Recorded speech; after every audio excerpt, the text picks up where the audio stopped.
morning, you hear me? Nadine, I can hear you good. You can hear me? Yeah, man, I hear you, man. Easy. Thank you, Mookie. Big up yourself, big up yourself. Yeah, man. Nadine, how are you doing? How are you doing? Easy. Tired because I had a show last night. So you know, say, we have to wake up early this morning to catch this interview. But you know, from long, me and you supposed to link Lagazee, so I had to. Definitely. I'm here. Yes. Definitely, Nadine. I'm so happy to have you. Finally! Easy. Finally! Yes, Nadine, you're live on 4 radio stations across the nation, Ghana. Big up Ghana, big up my ancestral home, because you know what? When the Africans came from Africa for the slave trade, Ghana was one of the countries that, you know, majority of my people are from, Jamaican. Ghana is one, so I really embrace Ghana as, you know, the home of my ancestors, and Ghana in my blood. Definitely. Yeah, Without a doubt. Now, Nadine, you're live on 4 radio stations across the nation. 99.5 in the Greater Accra region, that is Accra. 98.5 in Ashanti region, that is Kumasi. 100.3 in Cape Coast, that is Central region. Wow. And 99.7 in the Northern region, Tamale. Easy. Wow. And over Wow. 30 million people are listening to Wow. you right now. Easy. Enough respect, man. No, man, that big. Big up a friend, Ruth. I went to high school with her. Big up her and her family, because she now lives in Ghana with her husband and her family. So she called herself a Ghanaian with Jamaica, you know. Still embrace the Jamaican roots, but you're well immersed in Ghana. So big up Ruth. Hopefully you're listening. I think Nikki Z is there too. Nikki is here. Easy. Nikki is here. Big up Nikki Z, big up all the massive and crew in Ghana, all of the Yaad them that live there. Big up all the Ghanaian, and you know, big up you Lagazee for really a long time. Yeah, you're supposed to do this, you know. Long time. Long time, Nadine. Long time. Easy. Yeah, man. So let's step into action right now. Let us know, Nadine. If we talk about Nadine Sutherland, who exactly are you? Well, how do I describe myself? I describe myself as a performer, a singer, a dancer, and a scholar. Yeah, so I'm immersed in all of that and dedicated to my art, you know, loving my music, sometimes thinking that I'm out of it and then wanna bring me back. Definitely. So, you know, it's just like I'm embracing, you know, I've come to a place of my life that I'm embracing my legacy. Mm-hmm. I'm embracing who I am, and, you know, honor it and just moving forward right now. It's just like, yeah, doing my performance, doing everything that, you know, I'm put here to do, but performing, singing, putting out new songs, and just trying to enjoy the rest of my journey right now, you know? Definitely. Nadine, you are 55 years young. And yes, when I check it out, you're still energetic. In recent time on your IG, watching some of your performances and the way you move yourself, and I'm like, what exactly is keeping you strong? What happened, you know, I'm a dancer, and I've been into exercise for so long. I never knew that as you get older, you would definitely benefit from the lifestyle of eating healthily. And one time I tried to smoke cigarette. That's about it. It was a very short span in my life. So that's it. I don't really abuse my body, you know, and it pays off. It pays off. I'm boring. I go to bed 8 o'clock at night. So all of those things just kind of pay off. And I enjoy being on the stage, you know. I feel empowered when I'm there and I'm dancing, I'm singing, and the music will lick me, and, you know, it go to a different vibe, and it just like, it's sweet. So. Wow. Easy. Wow. Nadine, so in terms of you growing up in Jamaica at that early stage, how was, you know, life like for you? Life was very simple. Although I was very public, my parents kept it relatively strict, right? Mm-hmm. So when I went to see, I might look like, you know, I was public. I was very public, but very private. My parents limit my life to school, stage, go probably to some of my family, place them sometime and home. Right now, I'm very thankful for it. When I was younger, I resented it because, you want to run up and down. But I guess I didn't understand what it is to be a famous girl. They understood, and some of the dangers that might have presented itself in my life. So my life was very, very simple, that by the time I reached in my 20s and anybody met me and they met this really naive kind of innocent girl, they're like, what is this? Because, people love associate music people, like say, oh, it does what? Which is not true, So that was my growing up stage. Go River, it was very, very sheltered. Mrs. Rita Marley also looked out for me a lot, as how she looked out for her children. And even if we perform and all that, she kept it really, she kept us, she recognized that we were kids. So she never did try to certain things like, expose us to all that. So even when I was in her camp, she just kept it that way. So I'm very, very thankful. Wow. But how was it like that young, child growing up, and you are so talented that your parents were the ones managing you? How was it like at that particular time? Lagazee, you went out for a while. Yes, I was asking. Sound. All right. I hear you now. All right. Okay.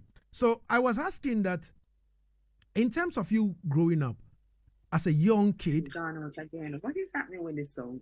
Me gone out again? Yeah, man. I hearing you coming in now. Okay. All right. Good. But very soft. Not at the volume that you were. Okay. Joseph, I think you need to check it up well and let Nadine, hear me loud and clear at where she is.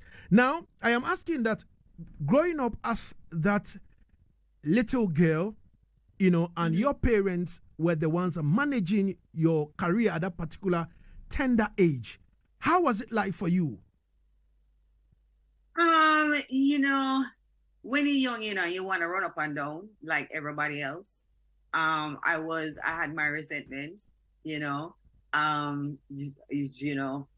my father was extremely protective, and I'm very thankful for that. I call him the Ras to the last, like a maga Ras to the last. So all those who are watch the mango are ripe, daddy, I watch them when them last and say, if you deal with my youth or touch my daughter, I'm going to deal with your case rough too. So that was it. Very protected, very sheltered. For me, I didn't understand that I was even famous. I look at people as like, it was such a natural, evolution in my life. I was a little girl, and all of a sudden, I was getting all of this attention. On reflection, I look at it and I'm like, it was really overwhelming. It was kind of overwhelming because you don't have a manual to say, how do you deal with fame? How, you're a little child and you're trying to process that your world is different, and I had to sit down with all of that. But it's reflecting that I'm able to look at it from, different lenses, a more mature eye, and just like look at the little girl. And I was like, I wish that somebody was there, a manual was there to say, okay, you're gonna see this, you're gonna meet upon all that, it's gonna be that way, so nobody can ever prepare you for that level of fame. But I survived. I'm not doing too bad with myself right now, I'm 55 years old. It's going to be 45 years at the end of 2014 since I won Tasty Talent Contest. It's been a long career of ups and downs. So we look back at it and, we're thankful for all the experiences that has helped to shape me, because I think I've come out on the better side of it. Okay, so at that particular competition, beating Public and also Yellow Man, how was the experience, like? Child, no ego right there. I never even understand it. It's people say it, I mean, I always laugh. I always laugh when them say it. Yeah, she did beat Yellow Man. Yellow Man went on to have an incredible career. Paul Blake too, with, with the group, they get flat to Bloodfire Posse. So we all did pretty well, So I can't say it was anything for me because I was a little girl. What ego you have? All I'm interested in I just started high school. What's to be considered cool amongst my peers? Singing was such a natural thing for me. I've been singing since I know myself, so it wasn't like something, singing just presented itself. So winning Tasty, beating Paul Wake and Yellow Man. Yo! Yo! Wow. I'm getting a lot of reactions. I'm getting a lot of messages. People really love Nadine. Now, how did you and Bob Marley, meet up? Okay, so Bob Marley had his company Tough Gong that Bob Marley was a very kind man, extremely generous in spirit, and he believed in community. He believed in pulling up people, and trying to do the best for people. So, what happened is that he had Tough Gong Records and he felt like he wanted to invest in, artists coming up. And then when you look at the story of the Wailers, I know my father always said them name Wailers because them used to wail. And we have heard of unscrupulous producers and unscrupulous people in the music industry. And I think Bob really wanted to just like lend a hand to those who were coming up. I benefited because one of my prize was a recording contract with Tough Gong at that point. So I benefited from that. This thing when I hear everybody I read, I'm not too sure if I was the first person to be signed because there are other people there. Israel Vibration was there. Junior Tucker was there. It's a long roster of people that Bob was really working with. Tasty came. It was one of the biggest things. Tasty was, when I went Tasty, it was probably one of the biggest things in the island at that time. There was not a lot of distractions. So there was a lot of press and they made it work. They assigned someone to write my first song, which is Starvation on the Land. And I learned it as a little girl. Then I went into the studio and Bob was in the studio, at that time. I met Bob when the first day I went to Tough Gong after winning Tasty contest. Was Dan Jobson, his attorney, who introduced him to me as a little girl. So that's when I met Bob as a child and went on to the Starvation, went on to the Young One Like Me. My time with Bob was very, very short. Significant, meaningful, but short because I went to Tough Gong in 1980 and saw him several times. And then from my child's lens, he was just missing. But he was missing because he got sick. I didn't know that. I'm just missing. I'm a little 12-year-old, black culture go. Big people no talk to little people, little children, and tell them any business. So me I know nothing. All right. But the short time that you spent with Bob, yeah. How will you describe Bob today?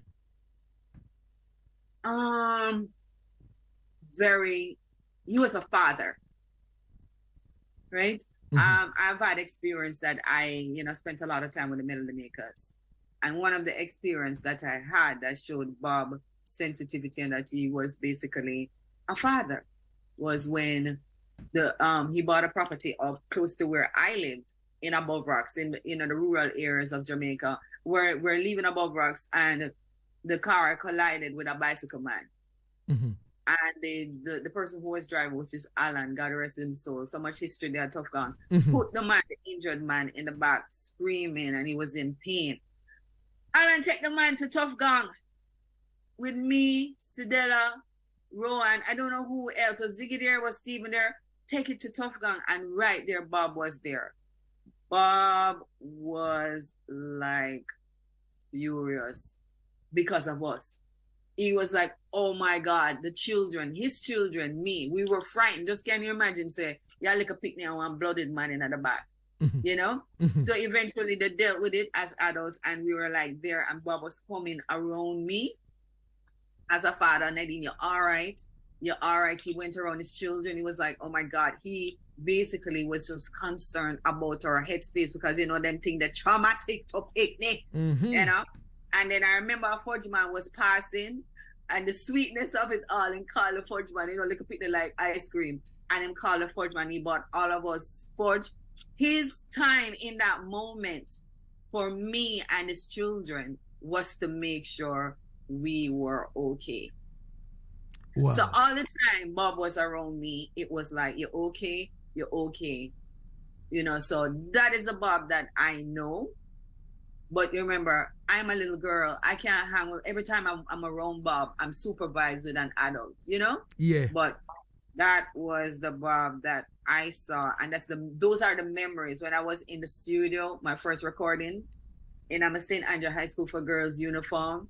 Then he came in and was like, why you have her standing, make her sit down? Mm-hmm. He's always coming from that paradigm with me when I was a young girl. Come here, look a picnic. Me a youth. 11-year-old, 12-year-old, look a picnic, maga, me and then long, my favorite Kermit the Frog. Easy. 25 minutes gone into the R2 here on Asaase Radio. Easy. Nationwide, 99.5 in Accra, 98.5 in Kumasi, 100.3 in Cape Coast, and 99.7 in the Northern Region, Tamale. Easy. My name is King Lagazee, the 7-star general. We have been one-on-one with Nadine Sutherland, Easy. the queen. And she is telling us the story with Bob Marley. Easy. You know, Nadine, let me just ask you this last question on Bob Marley, and then we can move forward from that. Now, I've got a lot of news, you know, from people, from some artists in Jamaica, that the real king of reggae is not Bob Marley, but rather Peter Tosh. Mm. What would you say to that? Do you also share the same sentiment, or you see Bob, as everybody says, he is the king of reggae? And even it is said that in Jamaica, people rate Peter Tosh more than Bob Marley. How true is that? Well, I don't know, you know, I don't ascribe to that, putting one over the other. I just want to make a correction too. Mm-hmm. You said that my background vocals started with Gussie. No, my background vocals started with Peter Tosh. As a 17-year-old, I sang on Nuclear War album. Wow. Wow. So I just want to put that out there. Actually, this week, I spoke at the University of the West Indies about my experiences with Peter Tosh, which, you know, basically, yeah, he gave me the confidence to be a background vocalist later in my life, because it was the first time that I ever done background vocals, was on a Grammy, a winning album, No Nuclear War. People have the tendency to love to place people above each other, or a king or whatsoever. Mm-hmm. I don't ascribe to that, you know. I ascribe to the mentality that people, there can be many kings. People contribute differently to life. Peter have him ways, Bob Marley have him ways. It is not necessary for me, in my mindset, to say who a king, who a that, or whatsoever, the true king. You know, they both contributed significantly to reggae music. They both contribute significantly to people embracing Africanness, Pan-Africanness. So me can't put none of them top on nothing. All you right. know, when I went to the lecture and I saw how Peter constructed, or Peter contributed through his music, breaking down or putting it out there in the Western world, the apartheid system in Africa, when nobody did a sing about this up. But I look at what Bob Marley has done, and with Pan-African mindset, make you love yourself, also as a Black person. So me not putting none of them over each other. I love them and respect them, and thank God that they did what they did for the people of the world. All right. Nadine, it means that you worked with Bob Marley and also Peter Tosh. These great people, you work with both of them. And this is great. So Peter Tosh really kind of build you up in terms of backing, you know, vocals and backing all that. vocals, yeah. The first job that I ever done as a 17-year-old, Peter Tosh come to my father and ask my father for me to sing on him album, you know. Wow. And then when I go appear mistake, me making a Lagazee comment, and you know, Peter Tosh thing as some, you know, his whole image was what we saw from the public. Said Peter not take nothing, Peter this, Peter that, Peter that. That he was. But there I was, a 17-year-old kid, just nervous. And the person that really just like patiently and gently just said, put her on the top harmony. There was no discourse. He understood I was nervous, and there was compassion and love shown towards me as a teenage girl from Peter Tosh. So yeah, him have all of them side as a militant and he not take nothing. But Peter also is you hear anybody talk about Peter, you know, he's a compassionate, loving human being. Everybody have multi-dimensional. Nobody not have just one side. You know what I mean? Yeah, so I love to talk about my experience with Peter Tosh for people to understand that he was not only that militant man, was stand up, I will fight police with him, split for them something. He was a wonderful human being too. Wow. Easy. Peter Tosh was a wonderful human being too as well. Easy. Now, did you also have the chance to work with Bunny Wailer? No, not on a deep level. I see that when them something near me no know when them write people's story upon the internet. Mm-hmm. I mean, like some of them think they was a mentor Bunny Wailer. I did not. I could not. I was a kid.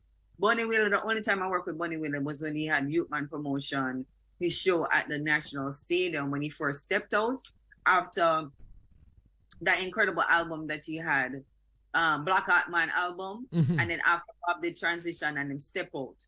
That's the only time I even was associated with Bunny, was to work on that show as a 11-year-old. Or no, I was 12.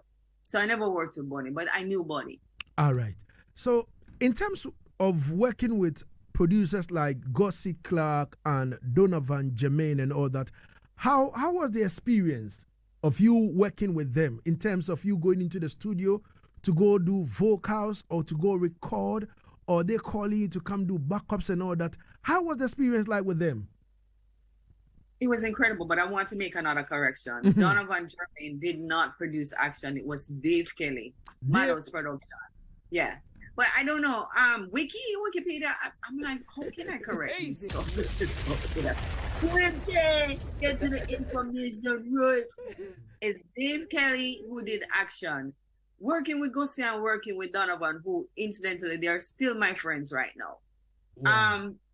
I was in, your 20s and you're youthful and, not even know where I was going. Finished said, thinking I'm going to the University of the West Indies. And there come and, just started getting all these opportunities. Gussie started calling me, start singing background vocals, as I said before, it started with Peter, 17. All of that was like 19, 20-year-old me sing background vocals. We got into the 21. Shabba me sing background vocals, and Gregory Dennis, a whole slew of people. And then, I started recording for myself, ship up, go England, because opportunities came for me to audition for Soul to Soul, and I went there, got the part. It was just an incredible time, because that's where a lot of the hits that have stood the test of time are still here, the one with Donovan, if you listen to the background vocals in Gussie, but I also did solo work, So it was an incredible time in my life. All right. So working with all these greats, artists from Bob Marley to Peter Tosh to Dennis and the rest, all these artists you've worked with, which one would you describe as it was a memorable one or memorable moment for? All. Can you imagine? You? Can you imagine? I can now at this age speak about the people, the greats of reggae that I'm associated with. Mm-hmm. It's such an honor when I think about it. I don't take my life for granted or any. It's such an honor. The history that I have, the history that I'm having, in working with young talents now, I sit and I sometimes when I reflect on it and I'm like, wow, that's incredible. Because I work with all these people. So none of them outshine any of them. I embrace it with thanksgiving and almost sacredness. And that's how I see it. All right. I would like to know from you, in terms of the sound system. You've gone down again, Lagazee. Is it clear right now?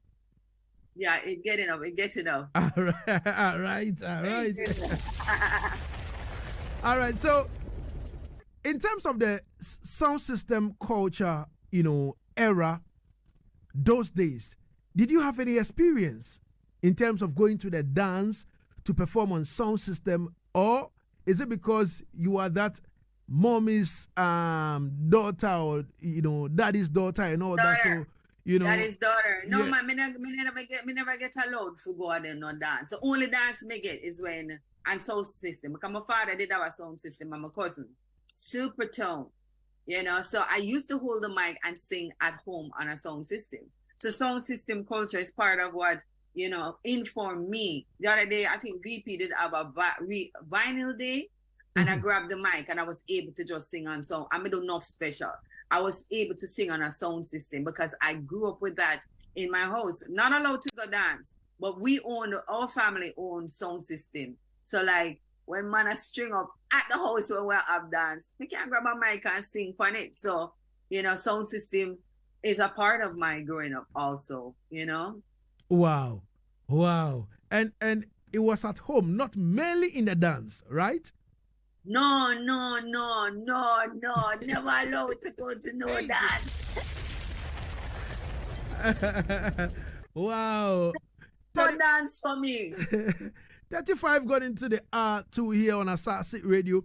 So, in terms of dub plate now, which sound system did you first cut dub plate for? I don't remember it so much. It's probably Supertone. Probably, I think the first dub plate we cutting off a Supertone, our family sound. And I think Daddy did get Ninja Man on it. Me don't know, them time they when people are cut dubbing at some big old thick record, Yeah. And you go studio, go do it at something, and you have to go and you have to make. That's why one thing you see them training there, hone the skill as a vocalist, because there's some thick thing. But I'm gonna go make no mistake or 10 mistake because the man them have to go through the process again with a big old record them when they cut dub. I remember that. So I think probably the first dub I probably would have cut would be for Supertone. For Supertone. All right. Sitting down out of above rocks. Yes. All right.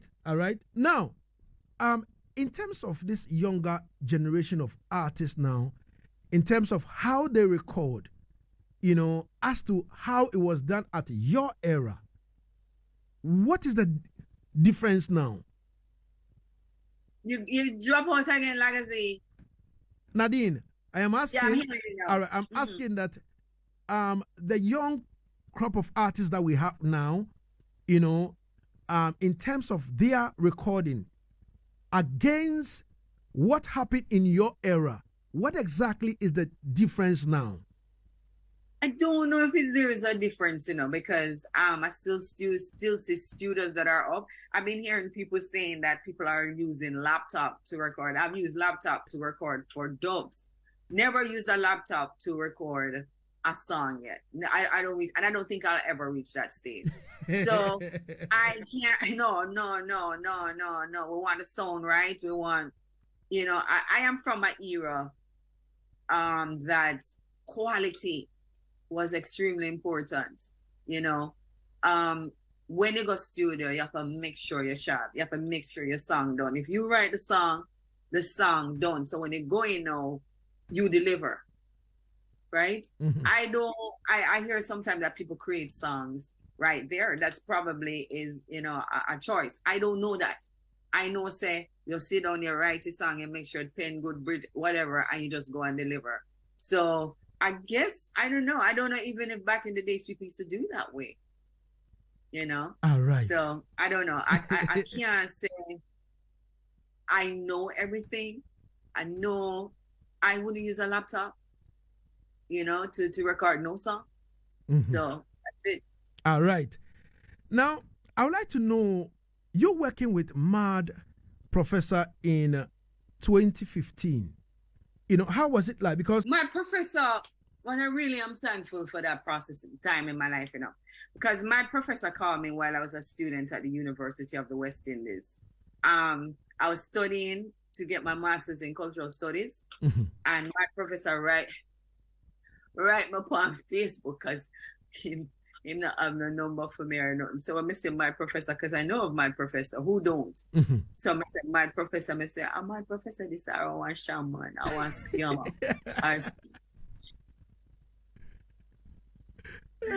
So I write him back something, and then he write me back to him, come and say, what is? You know, he said he wants to invite me because he wants me to do a project. Eventually, after a while, we started communicating on the phone. You know, I trusted him enough. I know say he's not a scam man.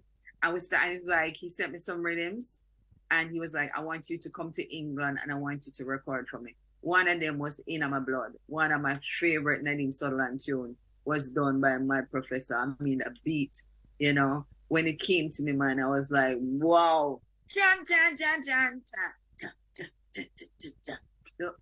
Oh my God. So we did that. And we did enough work that we could have released an EP called In My Blood, which I'm very, very proud of because it's some really roots, you know? You know, it's a different kind of Nadine people say, you know. As I said, every human being is multidimensional.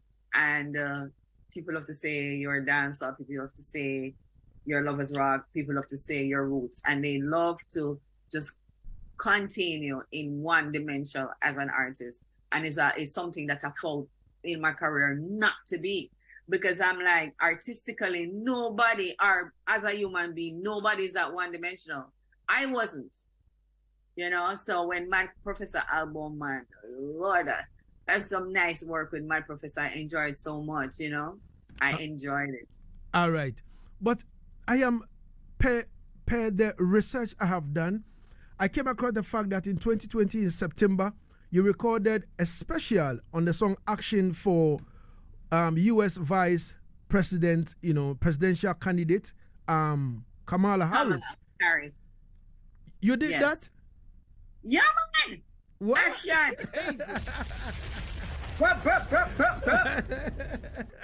How did that happen? Dave Rodney, there was this man, and you know, in the Caribbean community, and he was like, he contacted me. He's like, you know, it was happening in Jamaica, and you know, when we had our elections, that artists were doing dubs for politicians. They wanted me, some people contacted me and said, do a dub for Jamaica. I flatly refused. I'm going to tell you why I refused. 1980, my family were pounced upon by gunmen. Them come for kill we. I could just put it in because of politics, right? So we have to run down a gully and run from some gunman, and it's a scar to me. And I'm still scarred. When the GLP used Action for their song, to lead their political song, was it in 1993? It was very scarring for me. I was traumatized, although nothing didn't happen to me, right? But I was scarred from the perspective that the politics that I knew Jamaica to be, the politics that is in my head, was a politics that was polarized. And if you don't defend a certain political thing, you can lose your life. Like my family, we almost lost our lives. So all of them come to me and say, nah, me not do nothing for no. Right? I never voted for many, many years in Jamaica because I never respect politicians. Never respect them. Never respect politics. Never respect nothing about them. No vote.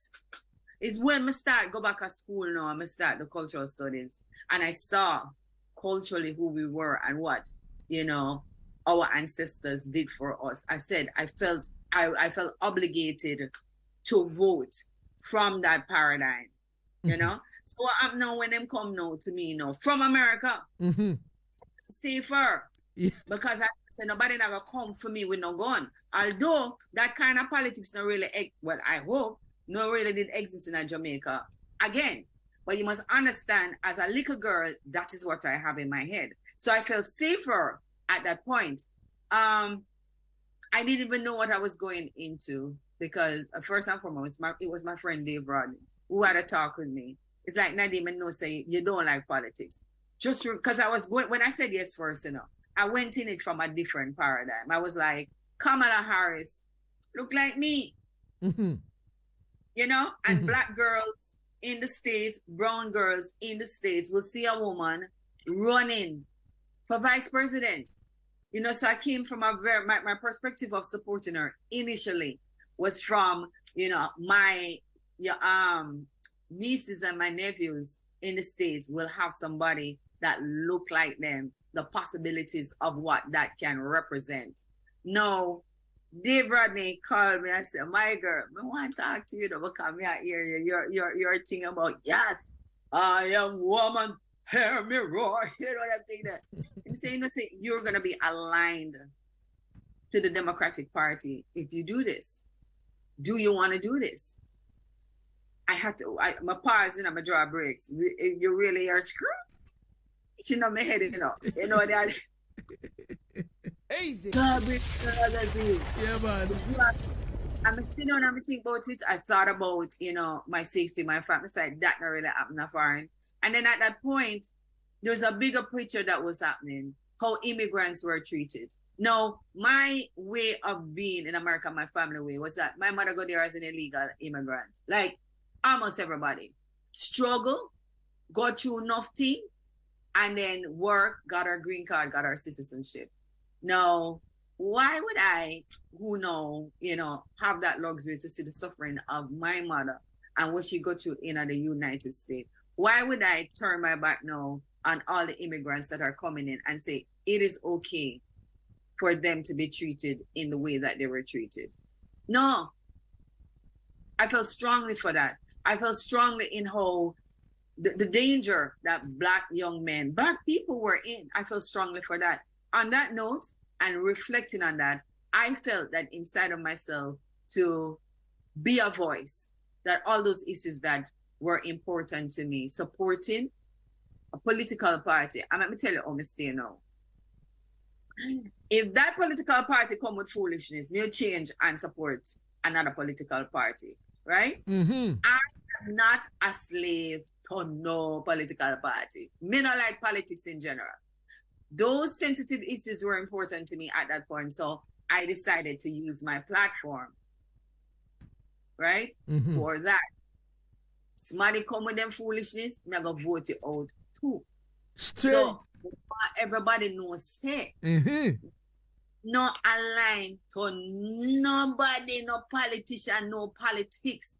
I'm aligned to things that are not right in the world. And if I see something not right, and one party look like them as support, when me things says right, me will support them. But if we no come with something when me no believe in, me have to go and think I'm gonna vote to the out. Straight.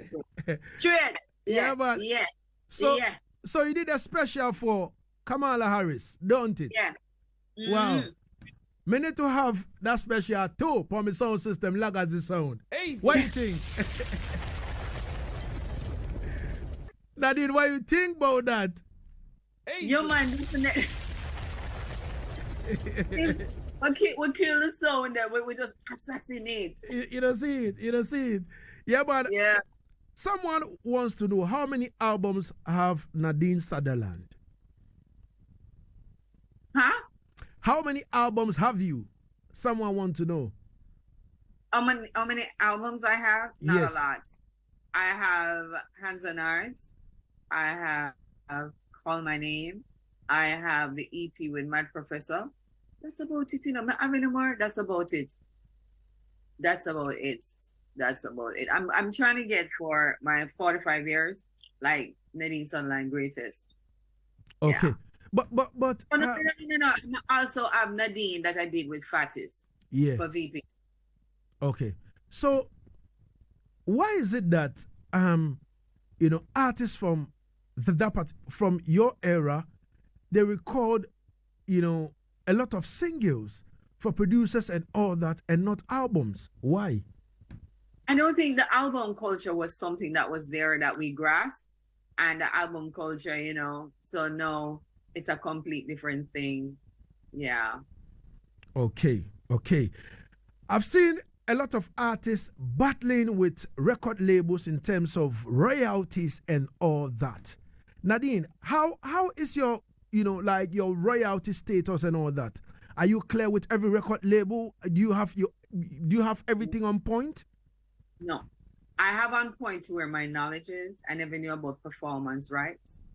No, we understand that as we grow and we educate ourselves more, certain things were conveniently, when you're in Jamaica and there's no Google, it was conveniently not said to artists, So you're sitting here and you're not understanding, you're trying to understand, you're trying to learn, but some stuff, I guess the information was conveniently denied to us, and you grew up and you can do your stuff. There's more out there for me to do and claim for myself, and yeah, I intend to. All right. In recent time in Jamaica was the honors, and I saw a lot of artists, receive some of the honors and all that, and I saw you even performing for Auntie Marcia. Once again, I would like to say congratulations to the Queen of Reggae, Auntie Marcia. Anywhere you find yourself, big up yourself. Auntie Marcia, please respond to my messages, please. Easy. So I was also thinking that Nadine could be in that space, but I couldn't hear your name. What exactly happened? A lot of people have been saying that, a lot of people saying that, but they don't even know the extent of my work, because some of them saying that based on me as a solo artist, first, working on Rising Stars, writing in the newspaper, not knowing about my background vocals work. It's been a lot of work. I embrace all those people who are advocating for me to get an OD. I am so thankful. Would it be nice? Yeah, it would be very, very, very nice for me to receive that, because do I think I deserve it with the amount of work that I've given to Jamaican culture, because I can't say solely the music industry. I say, yeah, it's deserving. Am I sitting down and waiting? No. Easy. Jamaica, look into it, because you must fix Nadine up, man. You understand? She's done a lot for the industry and she deserves it. Easy. Nadine, what are your plans in terms of touring Africa? Do you have that on your mind? Somebody said a promoter want me to come to Africa, and me gonna call them today and ask them, because I so want to come to Africa. I feel when I come to Africa, I'm gonna feel this great connect. Probably I'm idealizing it, in terms of, my bloodline, my ancestral lines, having, identifying as an African descendant. So I'm waiting. Africa, come, man, come, man, come. Right. We have 3 more minutes to wrap it up. We are in the month of October, and October is described as Pink October is for breast cancer. What message do you have for our ladies who are suffering from breast cancer? Let me tell you something. I get a message the other day from one of my friends, and she was saying my song Triumphant was being played daily by somebody who's experiencing terminal cancer. I looked at it and I was very, very thankful. Actually, I cried. I cried because that's why, as an artist, when you hear that, there's something that you feel inside that is even money cannot buy. Money cannot buy that feeling as an artist, when somebody is using something that you put out there to daily put in their head as an affirmation to get through their day. I want to say to all of the survivors, to all of the people who are experiencing this, it's hard. I can glibly say, hold on to your faith, but I know it's a painful process and it's just hard. But although it might sound glib, that's all I can say. Hold on to the thought of better days. Hold on to those thoughts. I've seen people pull themselves up from having these seemingly circumstances, and pull themselves up by creating a mindset of positivity in all of that gloom. We understand. We know it's painful, but as what Bad Card said, no matter what time it is, the game of life can sway. We've got what it takes. Yes, it's rough, but hold the faith. We've got what it takes. Every cloud run out of rain, Queen Maya says. Hold on. That's all I can say. Oh my God. Easy. Nadine, before I leave you, finally, your words of encouragement, you know, to the youngsters, especially the females in our space. What can I say? What can I say? Do your art good. You know, the funniest thing, you know, I look at people and I remember this young lady coming to me and she wanted to do dancehall and she wanted to do roughneck dancehall, you know. I looked at her honestly and I was like, okay, so all right, you want to be, you know, coming on the pattern a lady saw, you know, that's who she wants to be. Mm-hmm. I had no problem with it. But I looked at her and I said, if you do this, you have to do it at a level that is better than what is out there. Which means you pay time to your craft to develop it. You're putting the time to make sure when you write your lyrics, it different, it cleverer. Listen to what is out there. It more clever. You come with different ideas with probably with the same thing being said. You know, because things are going to be said over and over and over again. It's a life experience that we're trying to put in a song. But how you going to come in? How you going to approach it? So when you put it down, is a fresh approach. It means time spent with your craft. So I always say to youngsters, those who survive are the ones for me. I don't know what we're going to do now with AI coming and them some of that. But me know say how me survive was that you put quality in your music, in your performance. You know, go to people them thing and have people are talking behind your back say you're supposed to you do for and you go and you're off key and all of those stuff.